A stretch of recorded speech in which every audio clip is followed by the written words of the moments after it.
Hello students, एक और नया लेक्चर। लेकिन टॉपिक तो वही चल रहा है अपना, डिफरेंशियल इक्वेशन। अब देखो, डिफरेंशियल इक्वेशन में मैंने बहुत सारी चीजें आपको कवर करवा दी हैं, लेकिन अभी तक अपन बेसिक में ही चल रहे हैं। जो आप ट्वेल्थ क्लास में पढ़ के आए हो, अभी तक वही चल रहा है। अभी तो 5-6 लेक्चर उसी के और रहेंगे, है ना। लेकिन ट्वेल्थ क्लास में थोड़ा सा अलग था, जैसे होमोजीनियस था तो फिर होमोजीनियस के बाद में बर्नौली मेथड नहीं था, एग्जैक्ट डिफरेंशियल इक्वेशन नहीं थी। वो यहाँ पे मैं थोड़ा ऐड कर दूंगा, इंटीग्रेटिंग फैक्टर नहीं था, है ना। था तो तुमको पता नहीं चलता था कि भाई ये इंटीग्रेटिंग फैक्टर है। इंटीग्रेटिंग फैक्टर एक तो आईएफ वाला होता है, वो मत समझना। लीनियर डिफरेंशियल इक्वेशन में एक integrating factor x d x minus y d y, ऐसे सब भी तुमको थोड़े बहुत पते होने चाहिए, है ना। इन सब इंटीग्रेटिंग फैक्टर की बात कर रहा हूँ मैं। लेकिन एक बार इन सबको इरेज करते हैं। फर्स्ट जो हमने पढ़ा था वो क्या पढ़ा था? सॉल्यूशन ऑफ डिफरेंशियल इक्वेशन जो था, फर्स्ट मेथड जो कौन सा पढ़ा था? क्योंकि मैंने बताया था कि आपको एक इक्वेशन से डिफरेंशियल इक्वेशन बनाने आनी चाहिए, और एक उसी डिफरेंशियल इक्वेशन से वो सॉल्यूशन भी फाउंड आउट करना चाहिए, आना चाहिए। तो मैंने इक्वेशन से डिफरेंशियल इक्वेशन बनाना तो तुम्हें सिखा दिया था कि कैसे बनाते हैं, है ना। उसके क्वेश्चन भी करके बताए थे। जैसे एक तो यही करवाया था, y बराबर ए की पावर 2x प्लस बी की पावर माइनस 2x। इसका क्या आंसर आया था? शायद G two Y upon D x square minus 4y बराबर 0, ऐसा कुछ आया था। ए की power A cos X plus B sine X, ऐसे वगैरह कुछ क्वेश्चन करवाए थे मैंने, है ना। जिसके अंदर हमने क्या सीखा था? Formation of differential equation by giving, अभी एक फंक्शन है, इससे अपन सीख लिया था। अब मैं आपको बता रहा हूँ कि जैसे वो डिफरेंशियल इक्वेशन आ गया तो उससे वो सॉल्यूशन भी तो मिलना चाहिए ना। तो हमने जो फर्स्ट मेथड पढ़ा था वो क्या पढ़ा था? वेरिएबल सेपरेशन, है ना। वेरिएबल्स सेपरेशन मेथड हमने पढ़ा था। इसके अंदर क्या करते हैं?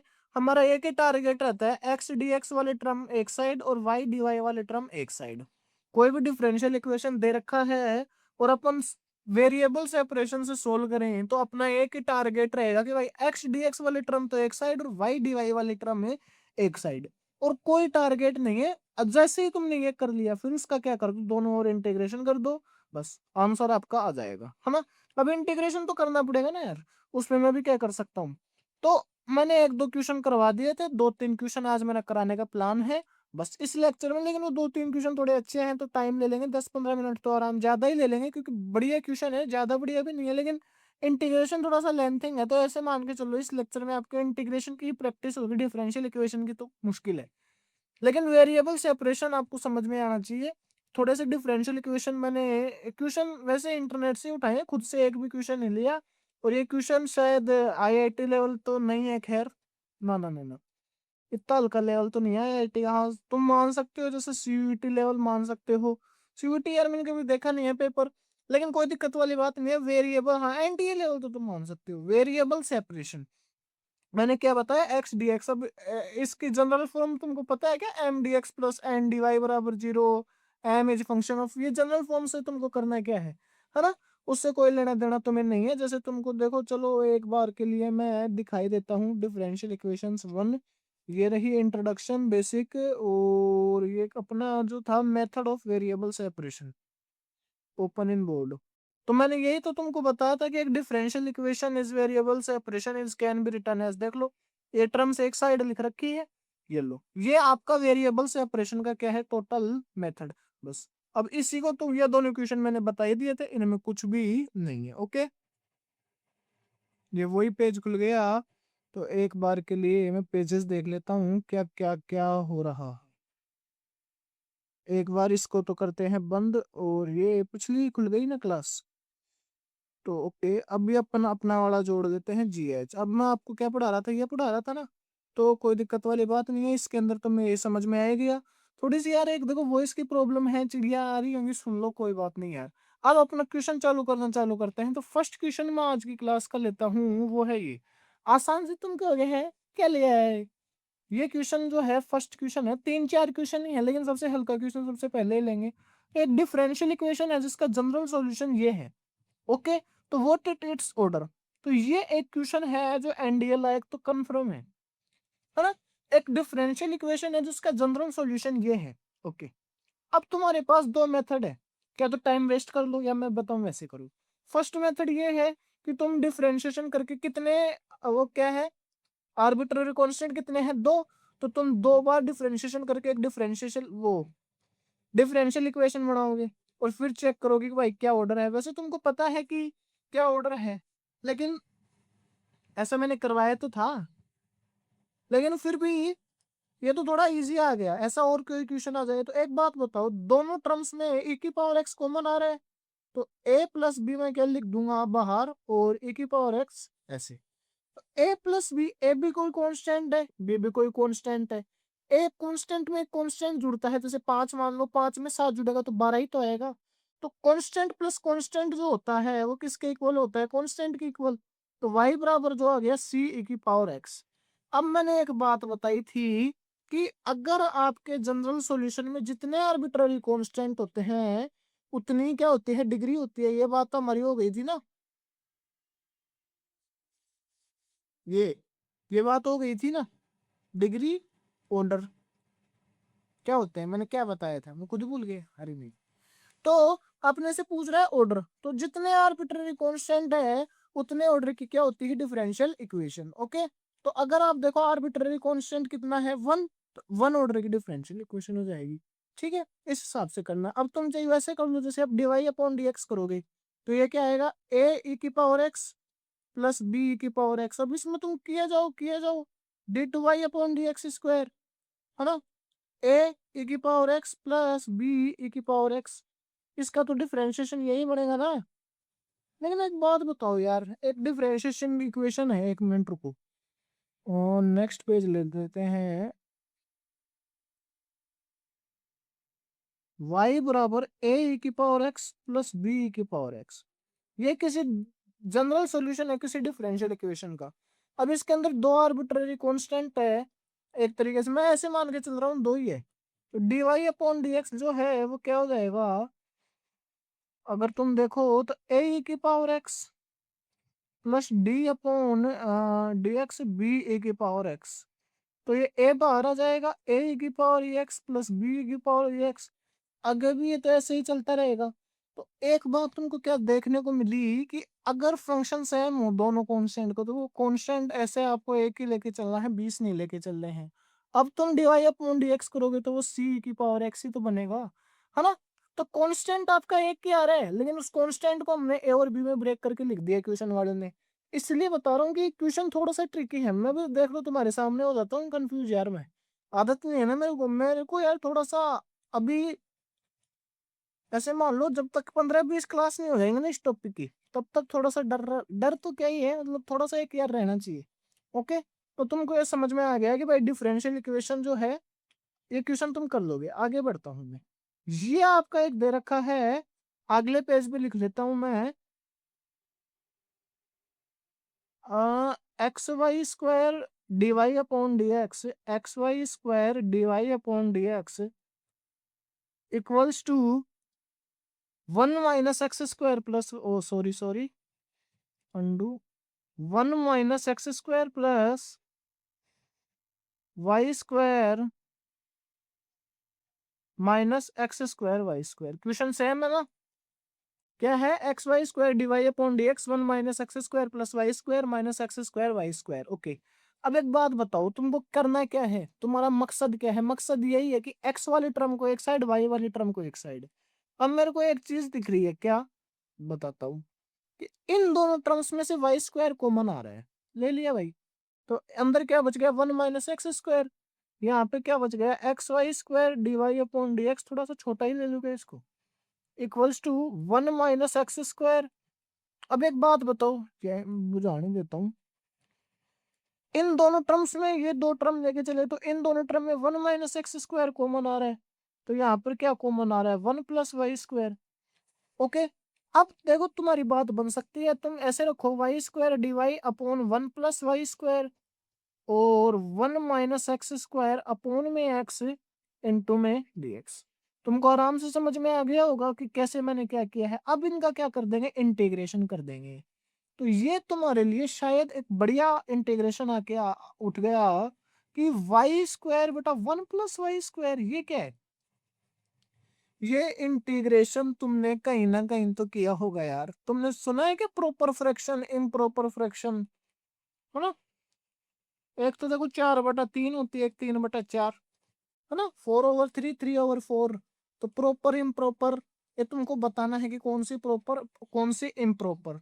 तो 4/3 अब अपने को इसका इंटीग्रेशन करना है। अगर मैं ऐसे बताऊँ, इसको ऐसे लिखूँ 1 - 1/1 + y², ऐसे ऐसे ही मैं मजाक कर रहा हूँ तुम्हारे साथ। तो ये क्या बनेगा, 1 + y²। एलसीएम लूंगा तो 1 + y² - 1। तो ये क्या बन गया, y²/1 + y²। बन गया है ना। तो ये तुमको पता होना चाहिए कैसे बन रहा है। अरे मैं इसको ऐसे क्यों लिख पा रहा हूँ, इन्हीं का तो जादू है, इंटीग्रेशन तुमको पढ़ाया गया होगा, तब बताया गया होगा, है ना। तो तुमको ये समझ में आना चाहिए। देख लो, 1 - 1 + y², तो 1 + y² ऊपर चला जाएगा -1, तो 1 से 1 कैंसिल, और ऊपर बच गया y², और नीचे 1 + y²। ये इन्हीं का करामात है। तुम कमेंट कर देना, मैं इनको भी समझा दूंगा, है ना। कोई दिक्कत वाली बात मेरे को नहीं है।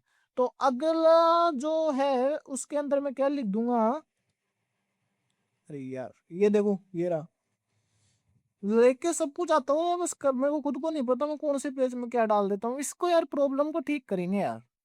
अब इसका इंटीग्रेशन ही तो करना है, और यहाँ पे था 1 - x²/x, तो यहाँ पे तो मैंने सेपरेट कर दिया और कुछ नहीं किया, है ना। 1/x - x सेपरेट कर दिया और कुछ नहीं किया। अब देखो, 1 का इंटीग्रेशन y, इसका tan 1y, इसका log x, है ना। और x का इंटीग्रेशन क्या होता है, x²/2 + c। बस इतना अगर तुम छोड़ देते हो तो इसमें कोई दिक्कत वाली बात नहीं है। तो ये वेरिएबल सेपरेशन का एक क्वेश्चन तुम्हारे अच्छे से समझ में आ गया होगा। ये थोड़ा सा इंटीग्रेशन मैंने एक बताने के लिए ये क्वेश्चन डाला था कि भाई ये वाला इंटीग्रेशन, हाँ ये ऐसे होता ना, 1 + y² / y²। तो इसमें क्या था, ये 1/y² + 1, तो 1/y² का -1/y, और प्लस में y, ऐसे कुछ हो जाता, है ना। ऐसे ही तो कुछ हो जाता, लेकिन यहाँ पे उल्टा हो गया। जैसे देखो, यहाँ पे आ रहा था माइनस, ऊपर आएगा तो हम कर देंगे, लेकिन नीचे आता है तो भाग देना पड़ता है। ये भाग कैसे जाता है, ये जाता है 1 + y² इंटू में y², ये ऐसे हुआ है। अब y² में अपन y² प्लस भाग देंगे, तो ये पहले एक ही टर्म का जाता है, तो वो 1 आएगा, है ना। और फिर ऐसे कर कुरा के इसको मल्टीप्लाई करेंगे तो y² + 1 रे। कुल मिला के तुमको देखो, 4/2 करते हैं तो 2, तो 1 + y² इंटू y²। अब इसका 1 करेंगे, y² + 1, अब ये माइनस, ये माइनस, -1। ऐसी ऐसी चीजें आपके सामने देखने को पड़ेंगी, है ना। अब यहाँ पे कुछ और आएगा, तो वो सारी चीज, ये भाग आपको आना चाहिए। कुछ कुल मिला के बात ये है ना। एक ऐसा ही क्वेश्चन मैंने और रखा है भाग का, उसमें समझना भाग ढंग से, इसलिए मैं इसको यहाँ पे एक्सप्लेन नहीं कर पा रहा। ओके, तो ये आपको समझ में आ गया शायद। यही है वो क्वेश्चन है, find the general solution each of the following. जान से उठाया वही, ये ईच ऑफ द फॉलोइंग ही लिखा हुआ था। तो अगला पेज ले लेता हूँ। दो हैं क्वेश्चन, एक तो ये है, एक इसके अगला है। तो पहले ये करवा दो क्या, cos dy upon dx, cos dy upon dx बराबर a बिलोंग्स टू r है, y बराबर 2 when x is equals to 0। तो देखो कैसे होगा, मैं ऐसे लिख दूंगा dy अपॉन dx बराबर कोस इनवर्स a, कोई दिक्कत वाली बात नहीं है। अब तुम चाहे कैसे ही कर लो, dy बराबर कोस इनवर्स a dx, क्योंकि ये तो कांस्टेंट हो गया ना। इंटीग्रेशन करेंगे तो y बराबर कोस इनवर्स a, आपके सामने एक कांस्टेंट है तो बाहर आएगा x + c। और क्या बोल रहा है, y बराबर 2 व्हेन x बराबर 0, तो रख दो। x बराबर 0 रखते ही ये हो जाएगा, तो c की वैल्यू क्या आ गई, 2। तो y जो है वो आपका क्या हो जाएगा, x cos inverse a plus में 2। ओके, तो ये आपका, ये जो था ये था आपका जनरल सॉल्यूशन, ये क्या है पर्टिकुलर सॉल्यूशन। सी की वैल्यू निकाल दी ना हमने। इस हिसाब से आपको चीजें समझ में आनी चाहिए। तो ये क्वेश्चन इजी था, लेकिन मेरे को पीएस निकाल के आपको दिखाना था।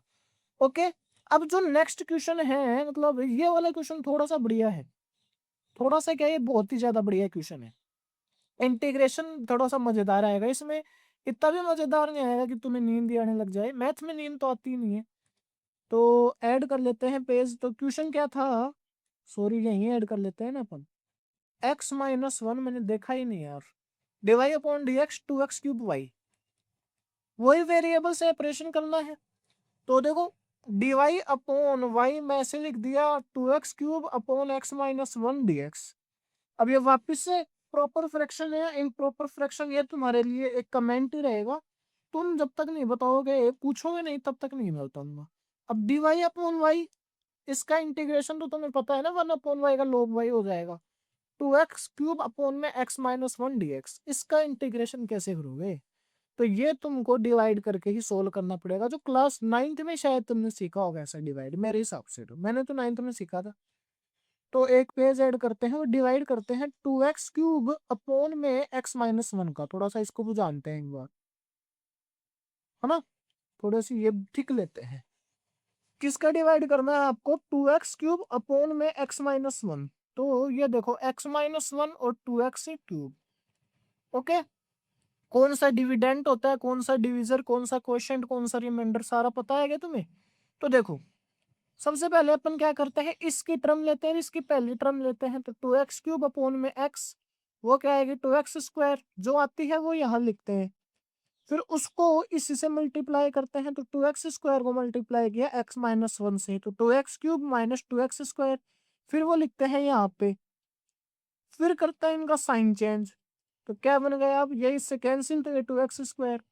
अब वापस से इस टर्म की और इस टर्म 2x² अपॉन में x, तो ये क्या बन गया 2x, किसका, प्लस का, तो वो लिखेंगे यहाँ पे, ये बन गया 2x। अब 2x को वापस मल्टीप्लाई करेंगे x-1 से, तो वो बन जाएगा 2x² माइनस का 2।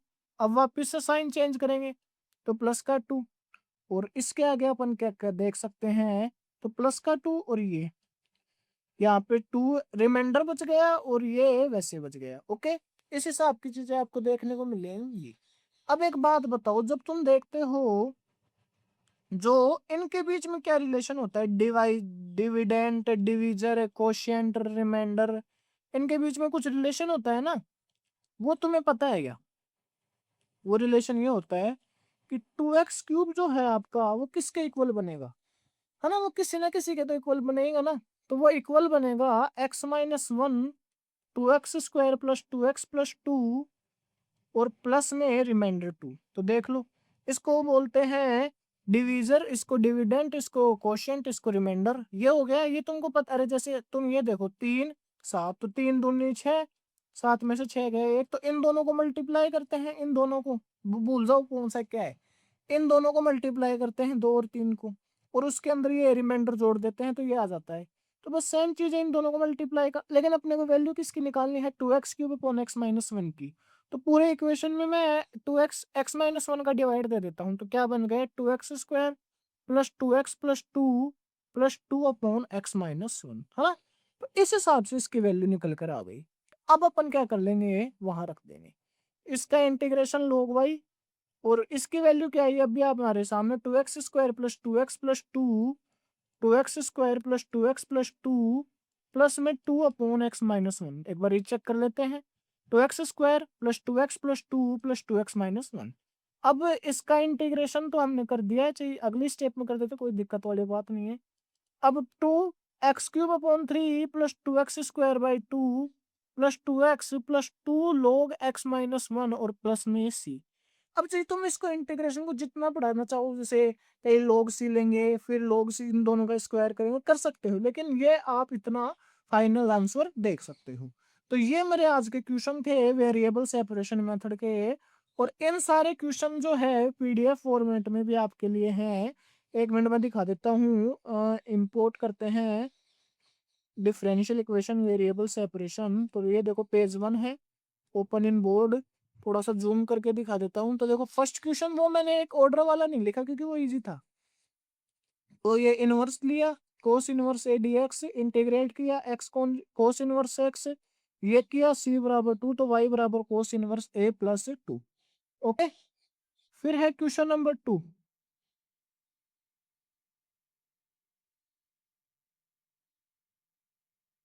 अरे कहाँ जा रहा है यार, ये रहा एक्स डी। अच्छा ये करवाया नहीं कि मैंने, एक क्वेश्चन और रह गया भाई, x d y upon D x plus y. चलो ये करवा दूंगा मैं, अब यहीं करवा दूं, कैसे मैं टीप टीप के करवा रहे हैं। तो देखो x d y upon D x बराबर वाई स्क्वायर माइनस वाई। अब देखो वाई कॉमन आ रहा है, तो चलो कोई बात नहीं, y into y minus 1। Okay, y into y minus 1 है, तो जो ये हो जाएगा d y into y minus 1 है, और इंटू में d x upon D x. अब ये तुमको पता होना चाहिए यहाँ पे पार्शियल फ्रैक्शन क्या होती है ना। पार्शियल फ्रैक्शन से इंटीग्रेशन होगा, तो ये इंटीग्रेशन को अपन ऐसे लिखेंगे 1, जैसे इंटीग्रेशन तो हटा देंगे एक बार के लिए, और अपन कैसे करेंगे, जैसे 1/y/y-1 को अपन लिख देंगे a/y+b/y-1। और अब इसको सोल्व करेंगे। अब ये पार्शियल फ्रैक्शन कहाँ से आ गई, ये इंटीग्रेशन जो पढ़ा है उसी को आया था यार। अब a/y-1 + b/y, अब 1 बराबर a/y-1 + b/y। अगर मैं y की वैल्यू 0 रख देता हूँ, है ना, y की वैल्यू मैंने 0 रख दी, तो यहाँ से क्या बनेगा 1, मतलब एक की वैल्यू आएगी -1। और अगर मैंने y की वैल्यू 1 रख दी, तो 1 बराबर b। इस हिसाब से ये हो जाएगा, तो -1/y + 1/y-1। ऐसा कुछ आपके सामने बन के आ रहा है क्या? देख लेते हैं, अगला पेज निकालो, ये देख लो। तो ये आ रहा है -1/y, मैंने भी शायद ऐसा ही कुछ बोला था, +1/y-1।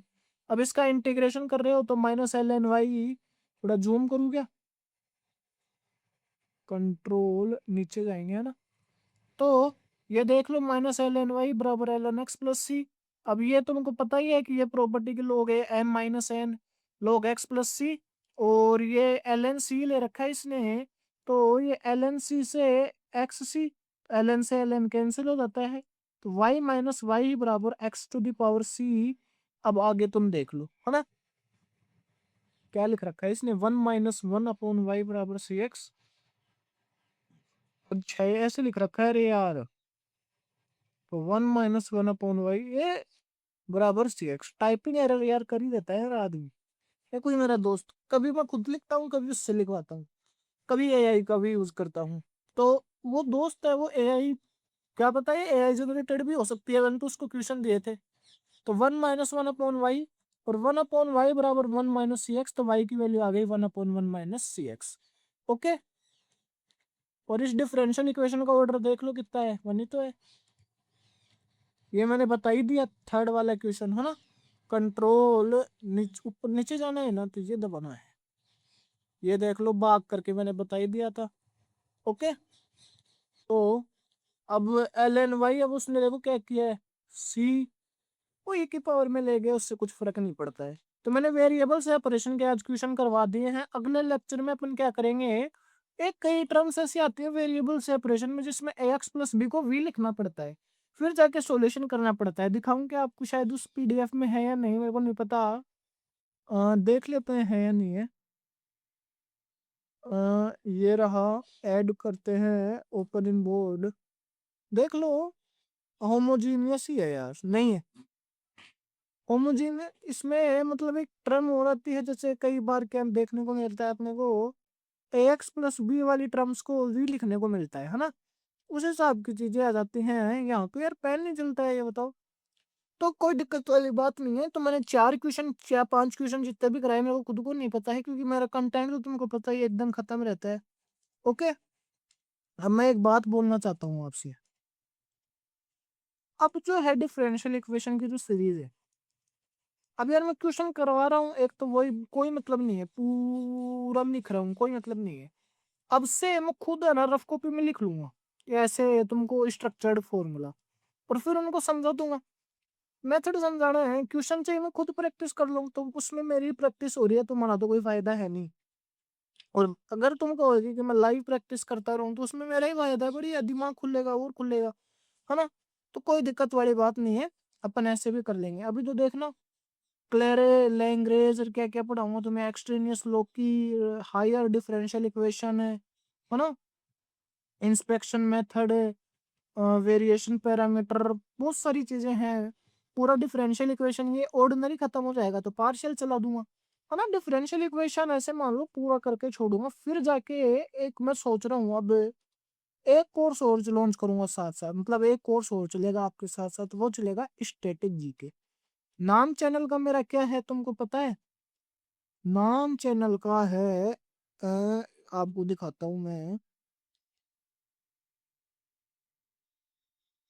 ये नाम देख रहे हो तुम, ये।